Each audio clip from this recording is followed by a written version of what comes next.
Well, welcome to another episode of Out of the Blank podcast. I'm here with Karl de Smedt. Did I get that right? Yeah. Perfect. You were looking at me like, I don't know if he got that one. I was like, oh man, here we go. I just nailed it a minute ago before we hit record. But Karl, You have it. tell me a little bit about yourself and if you want, what you do professionally. All right. So I live in Brussels. I grew up in Brussels here in Belgium. I will be in a couple of months 50 years old. I went to school as a baker confectioner. Back in 1988, I graduated, and then I worked for 6 years in a confectionery in Brussels. And since 1994, I worked for the company that I work for today, which is called Purados, and we are an ingredient supplier for bakery, patisserie, and chocolate all around the world. And more specifically, I take care of what we call the Sourdough Library, which is a place where we collect, protect, preserve, and study the biodiversity of sourdough from all around the world. Because it's an extreme science, basically, because you're dealing with a living organism. I think bakery or just baking in general, there's a lot of people nowadays that are deciding to do their own home baking, mostly with a lot of free time, but people are getting super interested in it because I think it's the fermentation process. It's a complete science where it's not just like, I mean, we all enjoy that crisp feel of a nice bread or something, that I like like a bit of crust on that bread, like that nice little dark factor to it. I mean, when you grab that and you can literally pull it apart and hear it crumble. Oh man, like, don't get me wrong. I don't know if you have Popeyes down where you live, but a nice Popeyes biscuit, dude. Woo!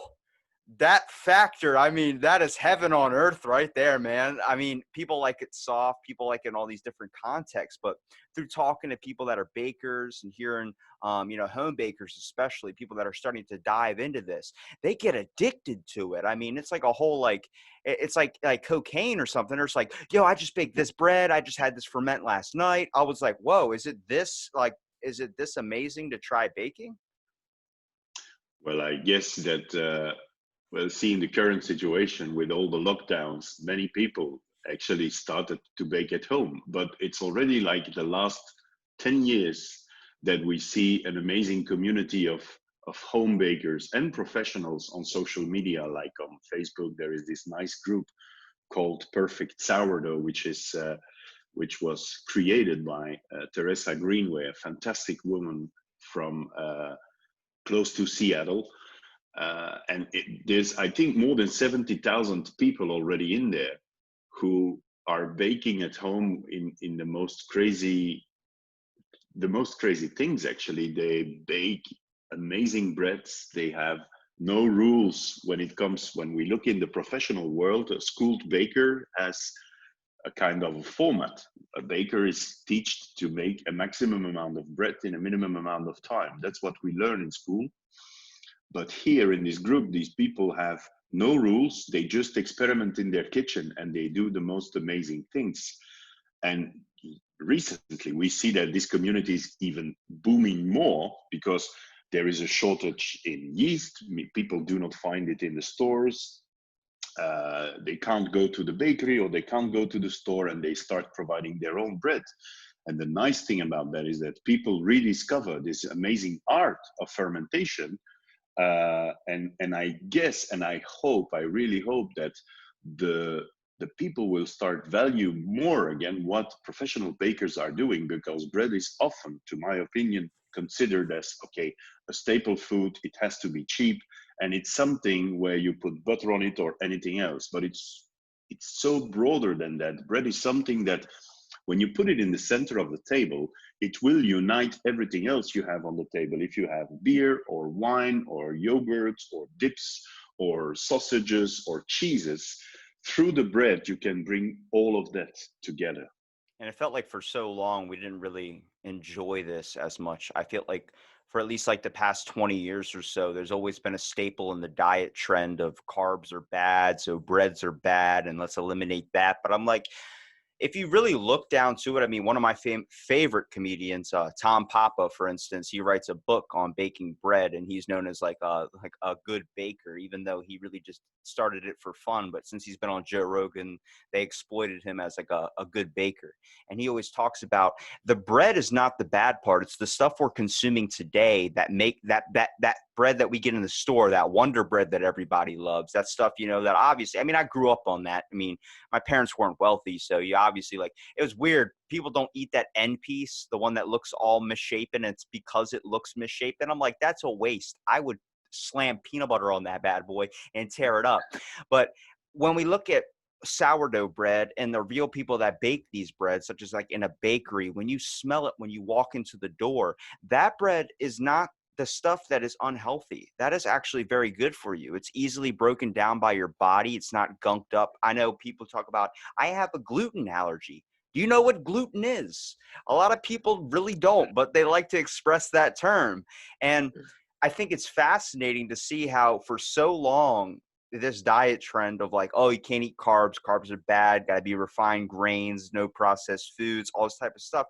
We've completely shifted to a different dynamic. And I think it's brought in more people to enter into the bread community. I mean, just during the pandemic, I was going to the store, and besides toilet paper being out of stock, there was a massive, they were out of stock of flour, all these other types of baking goods. And I think people were coming in because they were like, well, I don't have a job right now. I'm in here with my family, and the best way for us not to all kill each other with a butter knife is probably to bake some cookies, bake some nice banana bread. I mean, I don't know what your typical go-to bread meal is, but for me, if somebody has banana nut bread or like a muffin of some sort, you got me hooked. Okay. Well, for me, it doesn't matter actually. I like any type of bread or even baked goods. I think it's a fantastic food. It's very nutritional, and I think that even in the Wonder Bread you were saying, it has helped through a certain amount of time and a certain amount of people in the past of having something to eat at least. Huh? Bread was there. If we look in history, revolutions always happened when there was a shortage of bread. The Romans, they knew that already. They were distributing the bread when there was like the games in the arena. They were giving bread to the people. Bread, talis and circenses, bread and circuses. And with the French Revolution, it was that. What we've seen happening in the Middle East lately with all these revolutions is that people had no access to bread. So bread has been around for 5,000 years. And it's true that the last, let's say, 15 years, bread has seen as like the thing that makes you fat and the thing that is unhealthy, but actually it's not true. When a bread is properly made, it's one of the most amazing staple foods. It has allowed humans to become what we are today, because from the first settlers, uh, as soon as people started to settle themselves, they started growing wheat, and it's thanks to the wheat that the bakers or the people who were able to bake bread could start baking and could provide the others with food.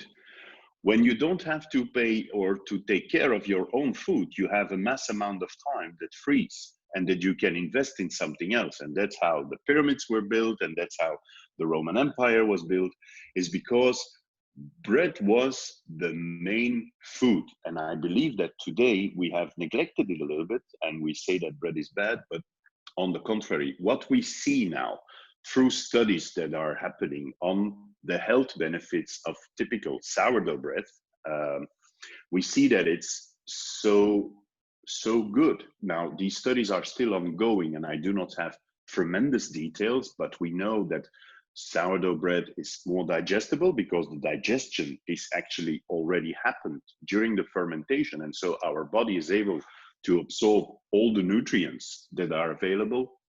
And it's all about this bioavailability of nutrients in the bread for our body that is important. So there's like 8 or 10 things that you can sum up when it comes to health that in the next, let's say, year, 2, 3 years will completely be unveiled through scientific studies that are ongoing. You got to think we live in a twisted society when it comes to the fact that this type of bread that you're speaking of, the stuff that's beneficial, is way more expensive than the stuff we can easily buy from the store. I mean, we're living, we talk about promoting goodness and promoting health, but we're not giving people the option or the chance to be able to afford these types of breads. I mean, a nice classic bread. I mean, I go to the grocery store. I haven't eaten bread in a very long time, just because I just stopped eating it and then just never picked it back up. And but when I go down, like if cereal, if you want to count that as a grain or something, I tear up cereal.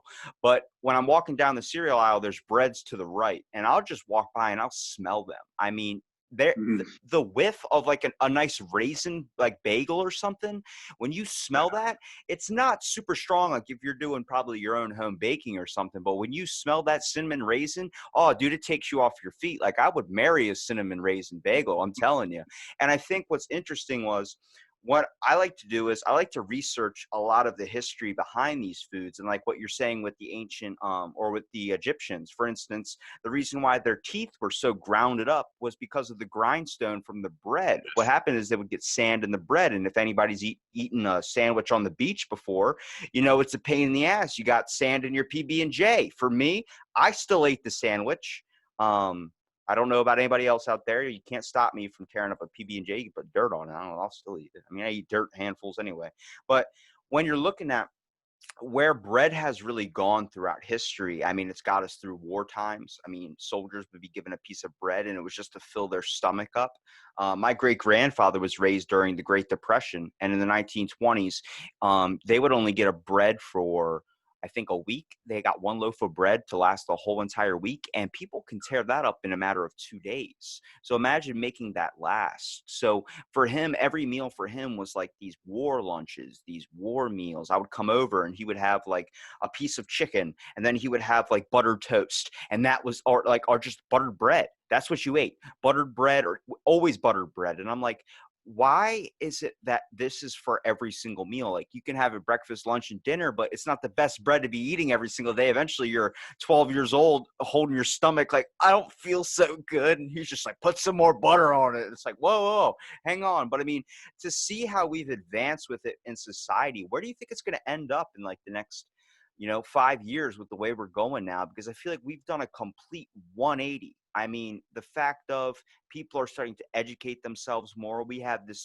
amazing thing called the internet, which can be a crippling thing at times, but I feel like we're starting to use Instagram in a more beneficial way, such as, for instance, you sent me a link to your sourdough library, and I got to take a virtual walk through, just it's what seemed like a museum, something I can easily get information of and learn more about. And I feel like nowadays, especially with how kids aren't really going to school and they're not really going on field trips, this gives them the availability to get this knowledge and get this resource, which I think is going to spark an interest or a passion in somebody's heart, rather than leading into later in life when they figured out when they're like 50, like, whoa, I really love baking bread. How come I didn't start this when I was a kid? Because it's not taught in school.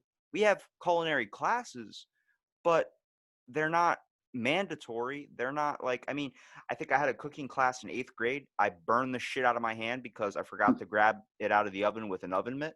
And then I think we only cooked like twice, probably because I burned myself pretty bad.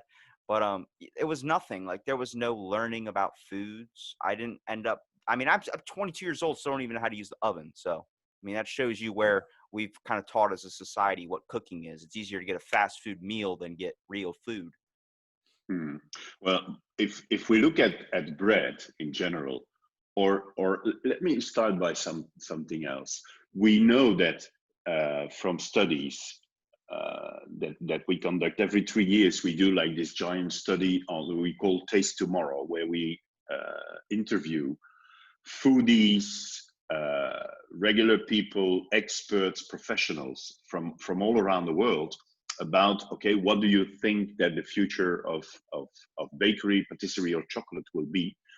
And we see that one of the main things is that people pay more attention to the health of their food, to the freshness of their food, and to the taste. These are like the three main things. And so people will pay more and more attention to their well-being, and you find all this information everywhere, and okay, you still have to see what is correct and what is not correct. But when we look then at the quality of bread today, I believe that in average, the quality of the breads that we have today in the market is of the best in human history. And I'm not the only one saying that. I heard actually this phrase on a seminar 2 years ago from Nathan Myhrvold. Nathan Myhrvold, I don't know if you know Nathan Myhrvold, but he's like, he was the right hand of Bill Gates and has a company now called Modernist Cuisine. He has this amazing book about bakery, modernist bread. It's like 23 kilos, so that's a 50-pound book almost in five chapters. And he mentioned that they did a lot of tests, and what they saw that the quality of the bread today is the best in human history. And what will happen now is the fact that we start rediscovering this use of sourdough that has been an ingredient that was used for 5,000 years, but that was kind of forgotten the last 150 years because commercial yeast made its entrance in the market. And we lost a little bit all these benefits of these long fermentations and the pre-digestion of the flour through that fast process of baking with yeast. We will now reintegrate this part of pre-digestion, and we will make the bread even better than it has ever been. So for me, the future of bread looks wonderful because it's just going to unleash everything it has, and nobody will be able to say bread is bad or bread makes you fat or bread is this, because we will have clear scientific evidence showing that bread actually is very good for your health and well-being. I think it's actually We important that we focus on something like this because of the way is when you eat like crap, you feel like crap. And I feel like what happens is the reason why we're also so tense as a society is we deal with a lot of problems on an everyday basis, and it doesn't help trying to tackle those problems when you feel like shit. You know what I mean? Like if you eat trash, if you eat fast food, do you know how difficult it is if somebody tells you, you know, it's going to be $10,000 to fix your car, it's going to be an insane, all these problems that start building up. If you are constantly feeding your body like trash, you have a low sense of self-worth. You feel like you're not happy in life. There's so many complications that lead into it that you don't realize. And yeah, some of these foods, yeah, they're pretty good. I'm not gonna lie. A nice, like I said, Popeye's biscuits, probably not the healthiest choice, but it's delicious. Um, but finding a better processed food, I mean, I don't feel good after I eat something like that. I mean, you don't feel good after you tear up a McDonald's cheeseburger or anything like that. But it's the way our societies kind of work, which I'm hoping is going to do a complete workaround where we start looking at better items and making stuff more affordable for the consumers. I mean, the fact is, all these grocery stores that have been raided during this pandemic, all these situations that have been going on, prices have skyrocketed. It's causing people to buy even crappier foods Mhm. just because they barely afford it. But like the reason why Wonder Bread and all these commercial uses are so freaking, dominating the market, because of the factor is a mother of three can't buy, and make her own sourdough bread at an easy cost or an easy, I guess, time kind of consumable thing when it comes to the fact that she can easily just buy a loaf of it. And I'm hoping a lot of people that are starting to make their own breads and go out of their way to do this are going to be able to sell more. I mean, we're seeing people sell them through Instagram. Like, hey, you're in my area, I'll deliver you some bagels. I'll deliver you some bread. I mean, my buddy literally bought a bread making the slicer to make his own bread. He's been doing that forever now. He actually messaged me last night and was like, hey man, I heard your podcast about bread. If you want me on, I'd like to tell you. I'm like, I don't know. I got another guy. He owns a bread library. Let me talk to him first. And I think the way is a little bit more about educating ourselves. And I feel like with the information of the internet, in the future, we're going to see something like this expand completely and totally probably change the way we're a little bit running. Because I feel like a lot of people took this time sitting inside their house to look inside of themselves and realize, wow, we're doing a lot of things on autopilot and we're not really focusing on the beneficial things in our life that we should be. Yeah.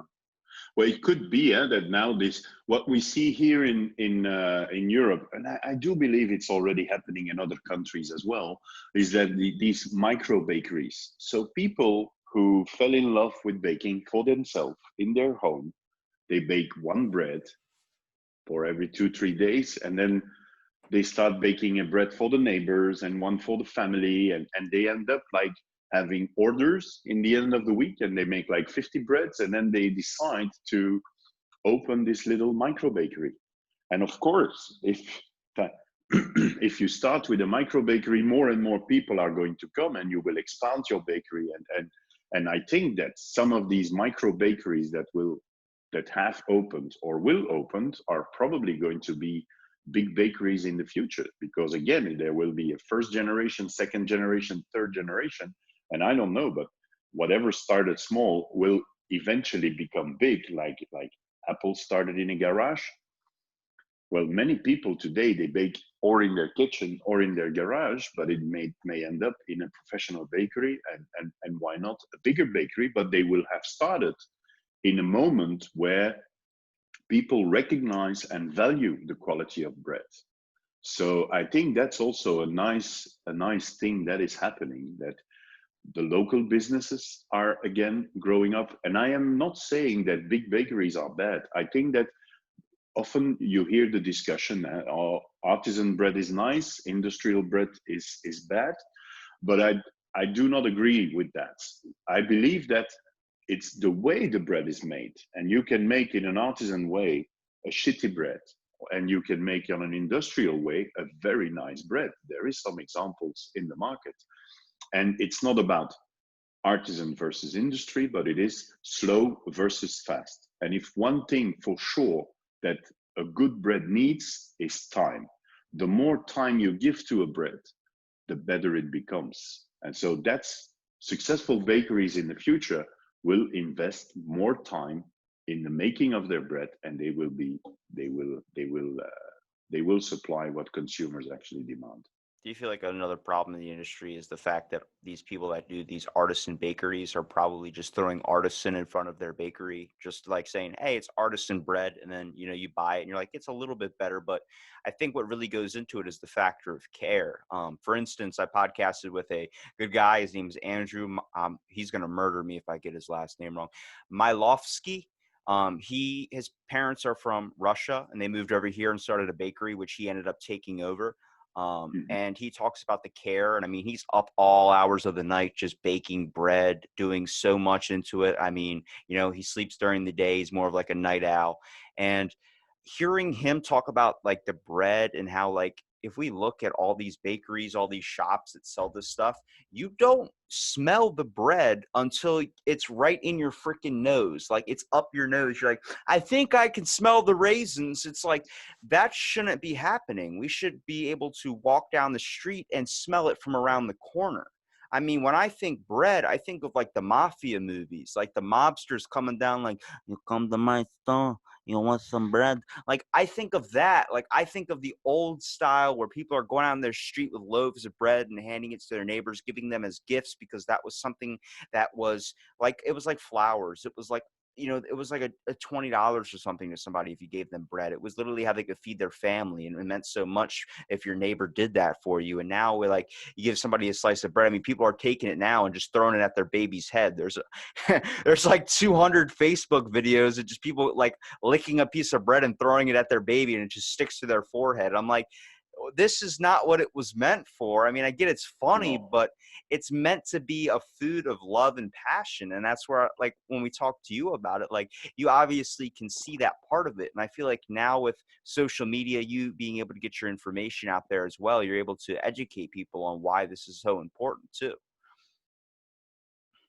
Yes, that's a nice thing, that suddenly by having this social media, the way to exchange and interact with people has increased tremendously. The fact that we discovered each other, without social media, we would never have had contact probably. And as such, my little circle of people I knew has expanded amazingly, because I have a message that I want to spread throughout the world, and there is people who like to listen and interact with me. So from that point of view, social media is an amazing thing that has helped a community of um, non-professionals connect with a community of professionals and cross-contaminate each other, because these home bakers, they like to see the techniques that professional bakers are using, or when do you have to put your bread in the oven, and when is the dough mixed, because they like to learn from us. But at the same time, these, I call them the crazy home bakers, they do these stuff at home that I would never have thought of, but that might, or that inspire me and the rest of the professional community to innovate, or maybe to do things different, or to rethink, or to and to ask some questions. Is what we are doing the right thing, or should we again start from a blank page and rethink the way we do things? I feel like it would be a big complication between the professionals and the non-professionals, only because there's got to be some bread purists out there. I mean, I've talked to some food communities where these people are starting to do crazy combinations, and I've seen people just go at them like that's not how you do it. That's so inappropriate, or that's so wrong. It's like it's creativity, though. I mean, the whole factor is, Yes. but it does come from a purist aspect where you've been working and training or doing something for maybe 10, 15 years, and some guy comes in on his first year and wants to start acting like he knows better than you. It comes from an instance of like, how do we, I guess, make this community still open to the public? Because I think we can all bond over food. We can all bond and find a connection. I mean, for a lot of people, food is a nostalgia thing. I mean, I'm pretty sure you have a bread memory somewhere up in your head that you always kind of link back to when you take Oh your yes, first bite. absolutely.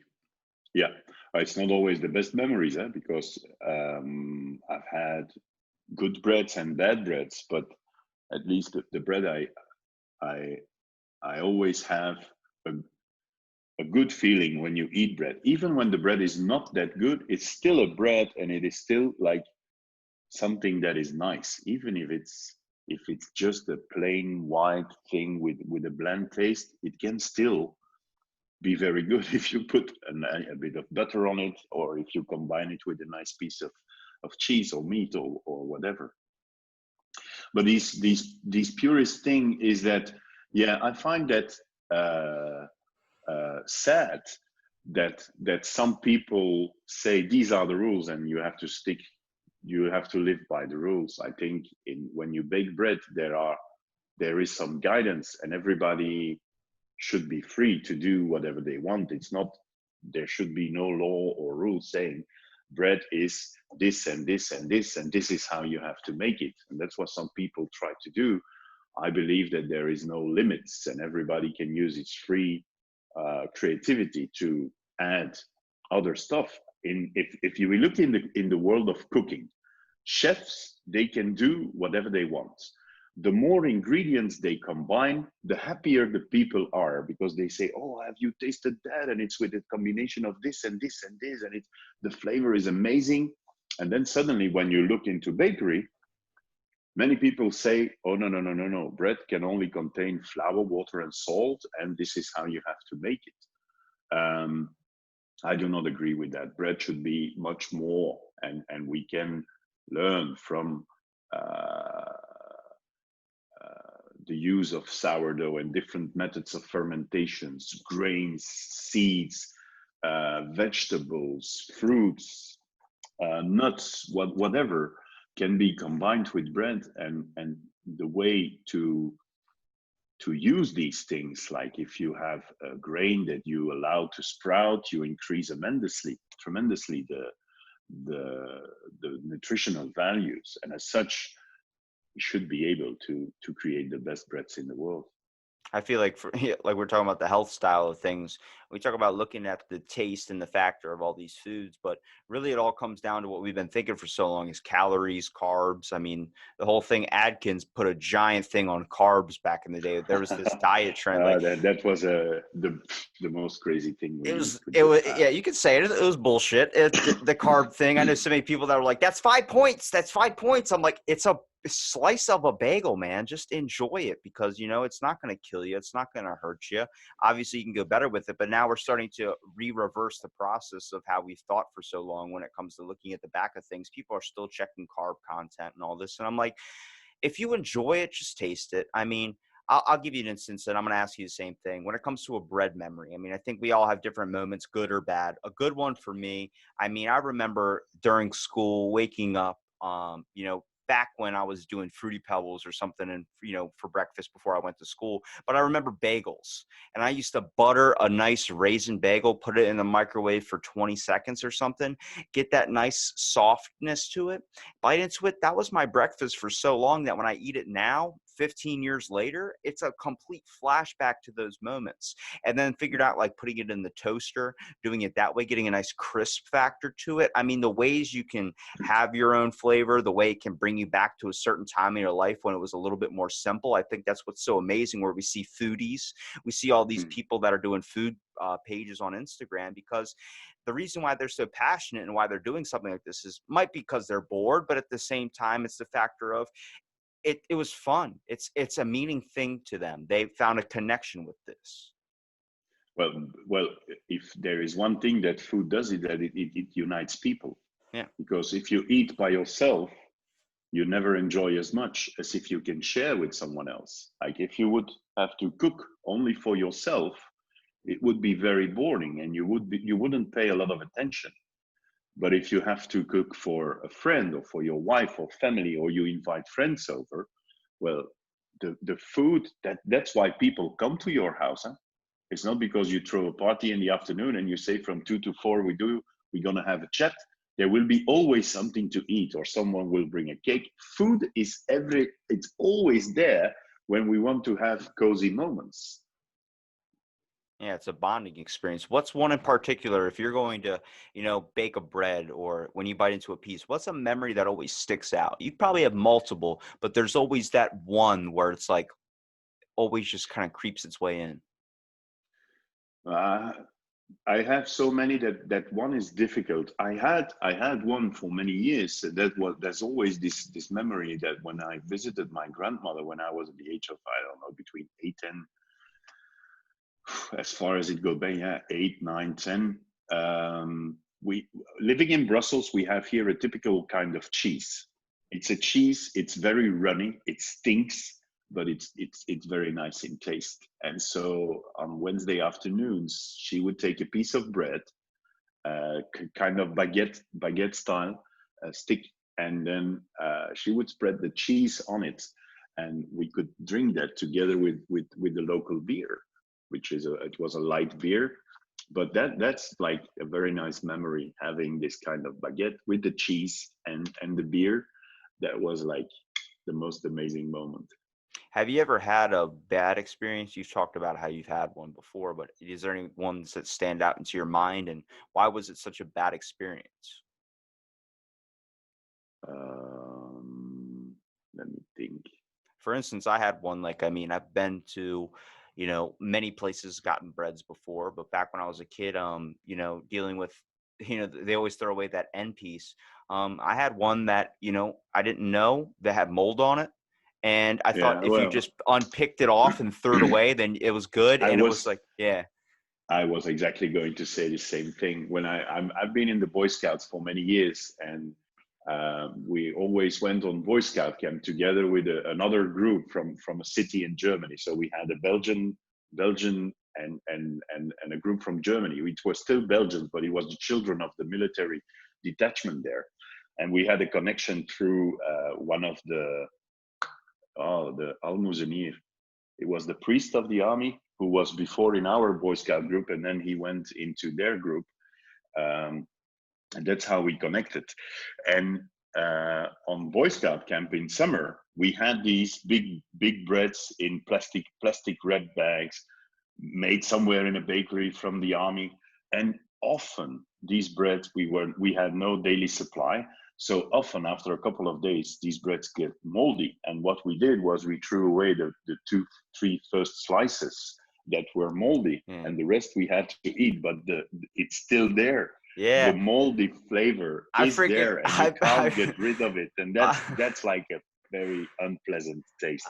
I freaking picked it off and threw it away like a freaking scab, like that was gonna help. And next thing I know, like I remember eating it and I was like, it doesn't Uh, taste right. And then I remember somebody yelling at me like, "Yo, you idiot! It's contaminated the whole thing." And I was like, "Oh, yeah. so am I gonna die now?" They're like, "No, but it's We not. didn't know at that time. No. It's what Today you'll we know. do. I didn't know. What you'll do for bread." Oh my God, the things are endless.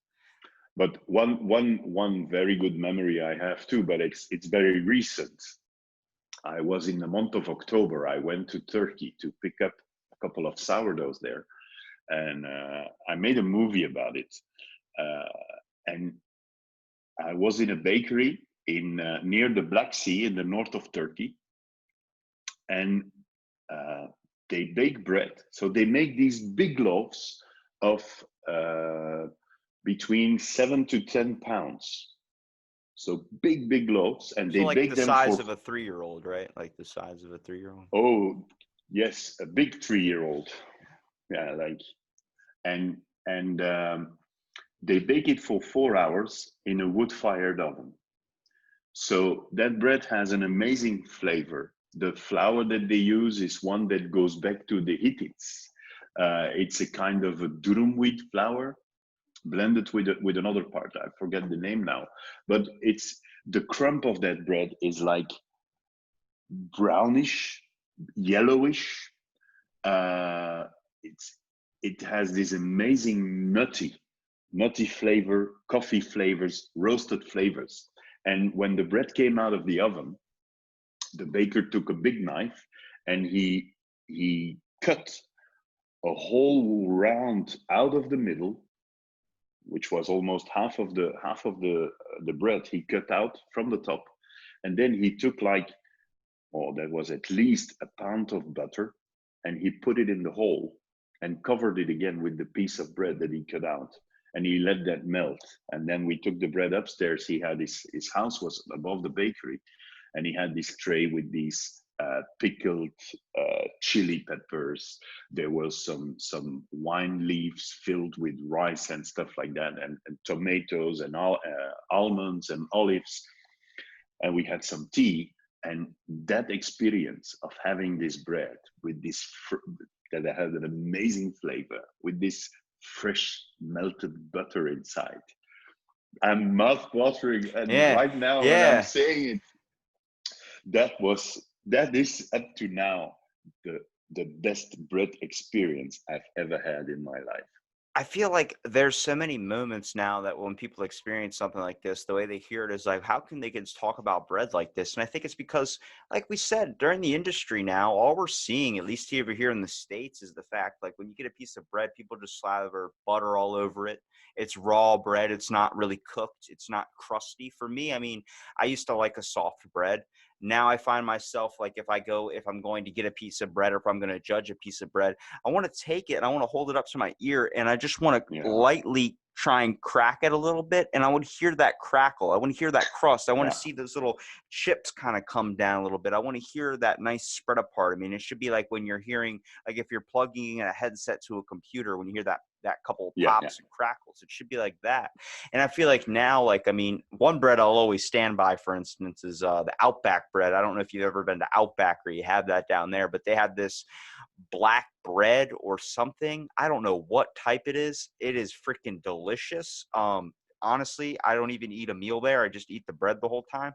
But I mean, from garlic breads, from all these different things that come from different traditions and different stylings of food, which one is one that you would prefer, I would say? Do you prefer nice garlic bread? Do you prefer something like with a traditional spaghetti, a traditional yeah. pizza style meal? Oh, I like every kind of bread. For me, a meal is never complete when there is no bread on the table.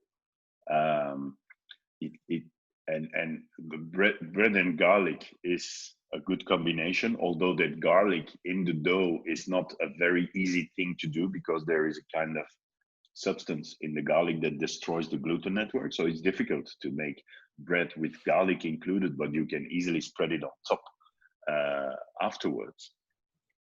Uh, Breads with all kinds of nuts, with all kinds of seeds. I make myself. Yeah, people cannot see that. You can see that, but I make my own bread here at home, and I use whole wheat flour that I grind myself, and then I add some pumpkin. I add some pumpkin seeds, some sunflower seeds, amaranth, hemp seeds, sesame, poppy seeds. So it's full of seeds. Oat flakes. I like oat. Oat in bread is also something very nice. But going from pizza over focaccia over these soft items, crusty items, even this a good steam bun. So a bread without crust can be nice. But when you talk about the bread, saying that it's nice and it has to be crispy, and it's true that in a bread with a good crust, you have much more flavor because it is actually in the crust of your bread that the most of the flavors are created, because there you have the caramelization of the sugars.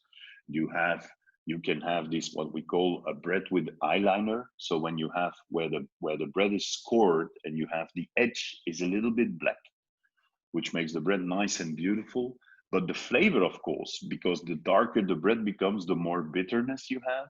So you add a new layer of flavor in bread by baking it darker or with more crust than what you have in a regular white loaf that is baked like for 24, 25 minutes.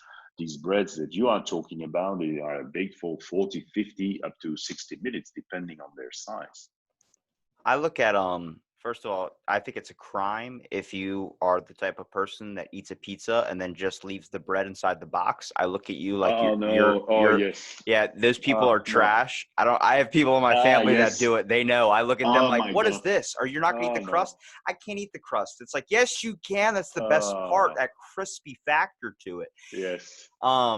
That one gets me going. And then I have a family tradition where every holiday, Thanksgiving, I always eat seafood. I'm not a big turkey, not a big, every time we have Christmas or something, it's usually me with a bag of shrimp, but my mom or somebody likes to bake Hawaiian sweet rolls or some type of biscuits or something, and they always forget and leave them in the oven.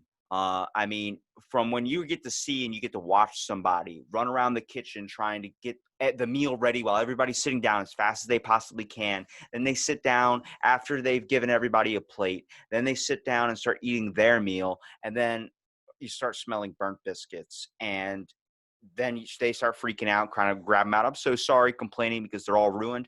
I'll eat that. Actually, I look forward to seeing the burnt biscuits. For instance, like Okay. this past Christmas and this past Thanksgiving, I had to work both of the days. So I literally told my mom, I was like, when I come home, I want there to be the smell of burnt biscuits. And for the longest time, she has been like, God, oh my, I can't believe you're such a jerk. And I'm like, no, no, no, no, no. That's home to me. That's nostalgia to me, because Okay. I come home and I smell that and I'm like, oh my God, it smells like it smells burnt, but it smells good to me. That's like a connection. So like Yeah. I don't Yeah. judge it based on, like, I'll eat it if it's crusty and black like that, only because I see the passion in it. I've been to a pizza joint where I've watched a guy make me a full-on pizza. It took 45 minutes of me waiting. And then when it came out, it was all burnt because he messed up and did something wrong. And he was so critical of himself where he was almost in tears to me. And people are going to listen and be like, wow, tears over pizza. But as someone that was passionate about their craft, and I sat there and I was like, come over here. Let's sit down and eat this pizza together. And he's like, what? He's like, I'm not going to charge you. I'll make you another pie. I'm like, dude, let's enjoy this together. And we ate it. It was dark. My grandma had one slice. She didn't want any more of it, but I ate the full pizza with the guy. I was like, dude, it's about the passion you put into what you're making is the reason why I would consume it in the first place. I don't like going in and someone just be like, pick anyone you want, and you grab one. That's cool for convenience, but I want to get to know why you did this. Why should I buy from you? What makes you different from every artisan baker out there? What makes you different from every Mhm. other person I can go get bread from? Because if you just pick up the bread off the side of the road, put it in a bag and hand it to somebody, I don't know that. I would like to get information behind who you are. I want to also know, why do you do this? And I want to hear that passion, that creativity come out. Like when you're sitting there talking Yeah. to me about bread, your eyes are lighting up. And you're like, oh my God, I'm mouth water. That moment is what I love to see, because it's someone that's so interested in something. And I love finding that connection to it. Yeah. Bread is a beautiful thing. I I, don't know what to say. It's what do you plan on doing? I mean, besides educating people, like, what are you trying to show them with the library, for instance? What are you really trying to give people the idea of when you're trying to, show them through your eyes what you see bread like? But for a lot of people, we our attention spans aren't that good. yeah. Well, the thing is that with this the whole idea of having this library is that we have been confronted with a couple of bakers whose sourdough disappeared, or the traditional way of fermenting their bread was going to be stopped by their sons or their pupils, or the bakery just disappeared. And we said, oh, it's sad that this sourdough that they had in that bakery, we don't know where that bakery is, it disappeared. That gave us the idea of creating this sourdough library in order to collect these sourdoughs. And then, of course, we started with that project 7 years ago. We did the official inauguration, and we had a collection of 43 sourdoughs from 5 countries. In the meantime, we have 128 sourdoughs from 25 countries. So the amount of countries is increasing, and the amount of starters is increasing. And what we see now, so little by little, we discover all the time new things, and we get constantly new ideas of stuff that can be investigated. Because every time we sit around the table with my colleagues, and we start thinking about, okay, in the library we have seen that the starters from America, they have a great biodiversity. We have found 6 genus of yeasts and 6 genus of lactic acid bacteria, compared to France, where we only see 2 genus of yeast and 5 types of lactic acid bacteria. How come? So these are things that, luckily, a library, that's what you do in the library, you study things. So we can start looking into reasons why technology in the future will become cheaper and cheaper. Today, when we get a sourdough within the library, there is a high cost involved, because it's sent to a university in Italy, and there it takes 3 months before all the microorganisms are isolated. They grow them on small petri dishes, and they reproduce them until they have the isolated microorganisms. And then once they are isolated, we can identify them. Now, I guess that in the future, it will be easier, faster, and cheaper to do so. So the amount of sourdoughs we have in the library today is 128, and we add around 24 starters per year. But I would love to have everyone who has a sourdough in the world, and therefore I have this website called The Quest for Sourdough, where I ask people to register their starter and to tell us a little bit what they do with it and how they created it. And as we have, I think, nearly 2,000 starters that are already registered.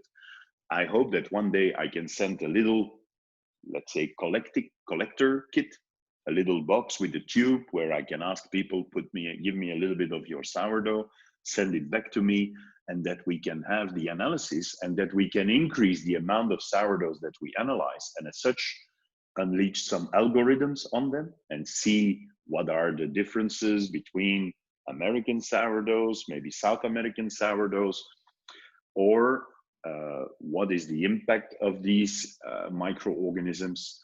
In the library, for the moment, we have sourdoughs that are participating in digestibility studies. There is normally this summer, we would have an experiment, but COVID decided differently.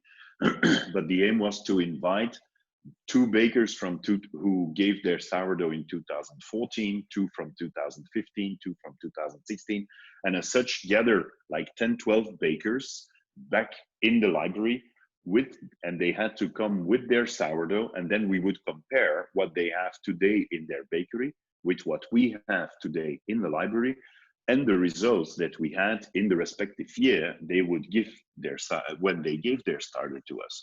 And as such, again, that would give us information. Is a sourdough constantly evolving, or is it staying the same for the last 150 years? These are things that we do not know. Actually, these studies have never been done in depth. And there is many people say, but yes, your library, it's fake, because once you open a jar, you change the life in the sourdough because it's contaminated. Well, I do not agree with that. And that is based on people who understand a little bit about food safety. And it's true, when you open a piece of meat and you leave it on the counter non-chilled, after a couple of hours it is contaminated, and you have a microbiological contamination of that piece of meat. But a sourdough starter is a living thing. It's healthy. It's not because we run 2 minutes outside in the rain that we will change, yeah, our body, or that we get sick. If you are in healthy conditions, you can jump in ice cold water, you will be okay. And with a starter, it's the same. It's a very healthy environment. All these microorganisms, they live well together, they are balanced. And so moving it from one place to another is not immediately changing the life of a sourdough. And these are things that we try to show through this library, because it's the only place in the world actually where we can study sourdoughs. I think exactly. You mentioned something earlier before about making a movie or making like a little kind of film piece. Have you ever Uh-huh. thought about reaching out to as many bakers as you possibly can involved in these groups and getting maybe like a good 5 minute segment from each one of these bakers, a passion, a story, something behind of what their craft is, and putting it together in one documentary style film to help educate people more on this? Because I feel like kind of what we're trying to do here, where we're trying to give people experiences and getting them a little bit of understanding of why you're interested in it as well. Yeah. That's more open for people to learn that way. I haven't thought about it so far, because there is this man from Canada. What's his name? Daryl Varga, I think. He's a professor at a University of Film. Is that possible? A film school, or how you Sounds call right to them? me. And he was in Canada. The system is that every, I don't know, every how many years, the teachers or the professors, they get like a 6 month leave or a 1 year leave in order to make a movie. And he visited me 2 years ago because he was making such a thing. He was making a movie, I don't know how it was called, Bread or something like that, or The Love of Bread. And he was interviewing people, professionals and non-professionals, millers, farmers, everybody who is in that chain of bread, going from putting the wheat or the grain The in the whole ground, process, up, yeah. up the whole process. And he was making a movie about that. So that's why I'm in it. He came to the library and he interviewed me. I've never seen the result. I don't know if it's finished. It's good that you talk about it. I should check up. But it might be a nice idea to do. Yeah. What I try to do, I have this group of, I call them my ambassadors. It's people that I found on the internet, professionals and non-professionals from all over the world, that for the launch of the website back in 2016, I invited them all to the library, and we spent 3 days all together. And they write blog posts, or I have small interviews with them about some specific stuff. So I do try to unite people, but you give me an idea. Now I just need to find the time to realize that, Even or putting up a maybe as post to some of your ambassadors to help get like, I mean, we have Instagram video now. People can just yeah, send like 2 or 3 minutes of them talking about a certain question that you asked and then have them all send yeah, it in. Then even if you want help, I've talked to plenty of video editors. I'll be more than happy to get that all put together in one giant film for you and get that done, because I mean, I think people need to hear more of what I would say relatable experiences and kind of connections, because I feel like what's missing a giant part of our community not only comes down to the food factor, but also the connection that we have with our neighbors. It's not there anymore. I feel like the way we should make this world, or this new way of living that everyone's always talking about now, is that we need to be more open and connected to our neighbor, because I mean, we social distance for so long, we're still doing it. And I think people are realizing like, holy crap, I don't know this person that I've lived beside for 20 something yeah, years. And, that's not how we used to be. And I feel like yeah. we can probably change that. And even you taking the time out today to come out and do the podcast too. I mean, it was a random thing. You didn't know what you were heading into. But we took that and we learned a little bit more about each other. And I think that's possible of everybody out there. I mean, I learned that you got some awesome experience with bread. I can tell you that. Yes. Well, I think I'm a lucky bastard because I'm the only one in the world having a sourdough library and being the sourdough librarian. I have this privilege to go all around the world, get in contact with the most amazing bakers. And when these people, when I meet them, well, they have one purpose, and it's to share.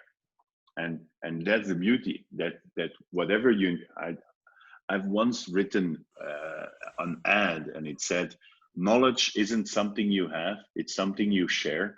And I think that is, when I wrote that, I said, oh my God, I should have invented or written that,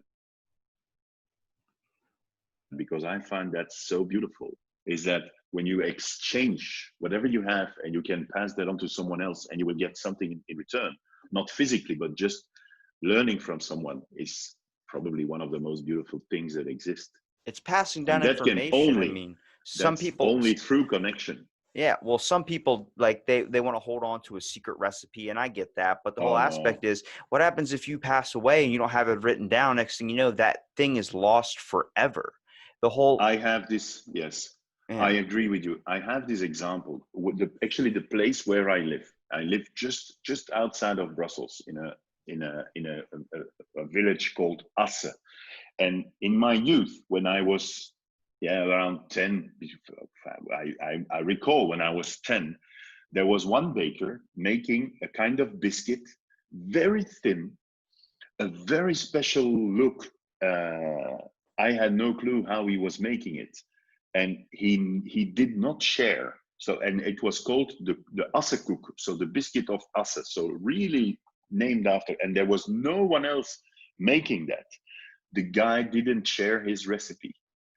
He died, and nobody was able to reproduce what this man was making. So it's lost. It's lost. And nobody else will be able to redo that because we just don't have the taste anymore. We can't reproduce this thing.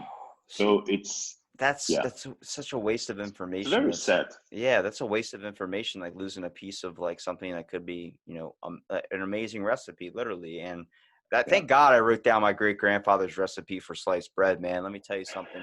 Sticks of butter on one of those pieces is what he would do.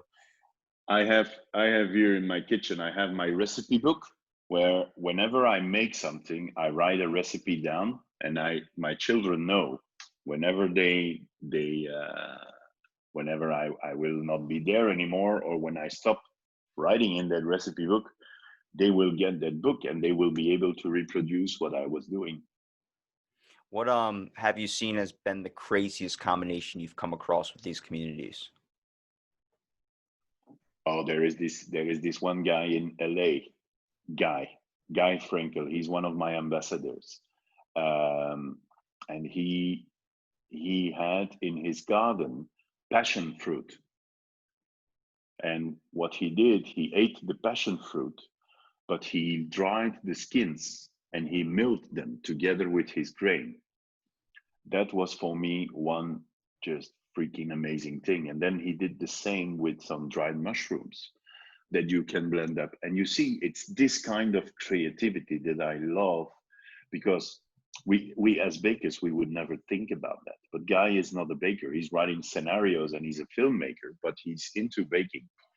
And he has these crazy ideas that inspire again other people. And then it's like like throwing a stone in the water, and then you have these rings that expand and they make the other move, It's and an as outside voice such, looking in on such a, you guys are thinking more of a pure aspect of how to make the bread crispy, the more of the texture of it. And they're thinking of more like, what can I yeah. set fire to, or what can I throw in there to make it this crazy Yes, combination? Like, you know what I mean? And yes, I think that's what's happening is now people that are getting interested in this, like you're saying, like filmmakers or all these types of things, they're hopping in there with a different perspective, coming at it from like I Yes. wonder what happens if I just throw this in there. You know what I mean? Like when I was a kid, that's how I discovered all my freaking meals. I was like, I wonder what it was like if I put Doritos on a sandwich. And then next thing you know, you had this crazy combination that puts you in pain Yeah. about a couple hours later. Yeah. I can't think of any other crazy combination right now. I mean, it's just crazy to see that the world is getting interested finally in something like this. It's took so long. Felt like we were more interested about Uh, perspective and images and all this stuff. It's like let's come back down to a more humble and family experience. I mean, that I picture hope, of yeah. the '80s where the woman is sitting there with a thing of bread, smiling after she made a food all day, and the whole family sitting around with forks, getting ready for the meal. That's what we should be taking a step back to. Yeah, I agree. I agree. Bread should again receive the respect that it had, I think, throughout the history. I think bread has always been appreciated a lot. But let's say the last 100 year, it was just the common thing, you know. Oh yes, it's like if you look at the story of the hot dog, why is there bread around the hot dog? It was to save on napkins. The bread was used to cover the sausage. Yeah. I didn't know that at all. That's Uh, news to me. Only thing I knew about bread was that it was banned at one point in the United States because sliced bread was banned during World War II because of the fact it took longer to make, slicing it up and putting it into a loaf. So they banned sliced bread, so they would just send out a loaf to save on yeah, cost and time. I was like, yeah. wow, that's crazier than a sliced bread. Yeah, there's many stories with bread. I can't think right now on one, but there's plenty of bread stories or why bread is or some breads are what they are. Well, what would you Um, say to people out there that are maybe wanting to dive into this experience or want to know a little bit more about it? if you're going through hell, keep going. That's the thing. When you start with the sourdough, it's very easy. Everybody can make sourdough. It's not complicated. You blend flour and water, and you let it set on the kitchen counter, and every day you feed it with a bit more water and flour. And after 3 4 days, you will see that it starts to stink. The flavor is unpleasant, and that's the moment that many people think that, oh, I screwed up, I did something wrong, and they throw it away and they start all over, and they have the same experience. No, when it starts to stink, you just continue feeding, and then you have your starter. And then once you have your starter, you can start turning it into a bread. Now, I could give a recipe, but all the flours in the world are different depending where you are. Like if I give a Belgian recipe to you in America, it will be the dough will be rock hard because the flour in the US can absorb much more water than it can do here in Europe. So you have to go with the flow, and important is that you have a little book where you write down what you are doing in order that you can correct the next time. You can see, oh, what did I do? Maybe I have to add more water, less water. There is plenty of people on social media that you can ask for advice. People just respond if you ask a question. People will look into it, or if you post a picture of your bread in one of these Facebook groups about breads, people will be giving advice for free, and as such you can learn, and it's a learning path. Once you have your sourdough, then making that beautiful loaf, sometimes for people it works after one time, but some people they have to bake 20 loaves before they have something that they are proud of. So it's not a given thing. It's a lot of trial and error, I think. But always try, as my advice, try to record what you are doing. How long did I wait it before baking? How long have I baked? What was the temperature of my oven? Is my oven giving me the right temperature? Because sometimes you put your oven at 455, but inside it's only 320 because just the thermostat is broken or whatever, and then people go crazy. They just can't get a nicely baked bread. The temperatures, because in the beginning of the talk, you mentioned that bread is really science, but it is. A difference in a couple of degrees can make your bread rise or not, or rise fast enough, or just nothing happen. It will only acidify. And so trial and error, don't get discouraged. Look at it as a therapy. Baking bread is okay. You can switch on the music. You can have a little drink with it. It's something that you don't have to do it in a rush. You can take your time, because the actual time you invest in the bread is not that long, because you have long fermentation times. It's only going to take you, maybe in total, making a bread is maybe taking half an hour of time, but with plenty of little resting times in between. So patience, consistency or persistence, and passion, I think. And if you're going through hell, keep on going. If you go through hell, keep going, because that's what you have to do. I think Winston Churchill said that, or I don't. some of these guys. I know there's a song that's like, if you're going through hell, keep on going. Don't. I got to remember who that is. Well, I mean, it's a great way to end the podcast, Karl. Thank you so much for being on. And thank you, everybody, for listening to this episode of Out of the Blank.